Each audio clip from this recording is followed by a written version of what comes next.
All right, we're gonna move on to the T-Rex.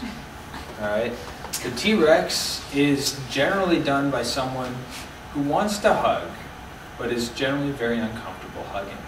First-time huggers, or different situations where people maybe aren't doing their 5 hugs a day. The T-Rex is generally just like tapping with your hands. Keep your elbows in? Yeah, keep your elbows in and tap. So I want you to go for a full hug, and you demo the T-Rex.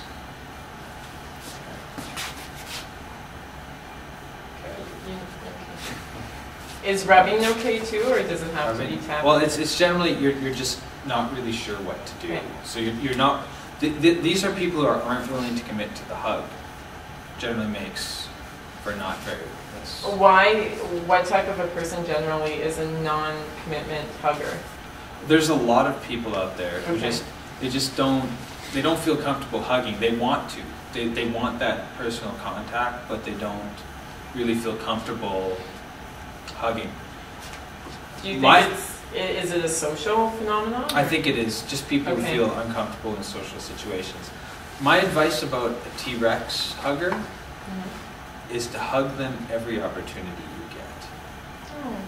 Because a T-Rex generally means they want to hug. I mean, not like 10 times in 10 minutes. But like every time you see them, don't handshake, give them a hug. It'll just make them more comfortable with hugging. Should I hug her until she reciprocates the hug? Not necessarily. Still, if you don't know them, if you know her quite well, you can.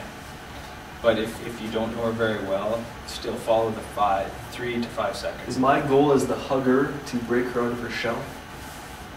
Eventually? Eventually, but it's a slow process. Generally T-Rex huggers don't feel that comfortable, and you could run into trouble if you just hug for a minute straight. Right. Could an overzealous hugger make a T-Rex hugger a non-hugger? Could they push them into that extreme? It has been known to happen. Okay. Because if it's overzealous, right? We're Yeah. talking overzealous. Yeah. Overzealous huggers generally make people more uncomfortable, even natural huggers. You never want to be, I said decisive, but don't be overzealous. Okay. Never be overzealous with your hugs. All right.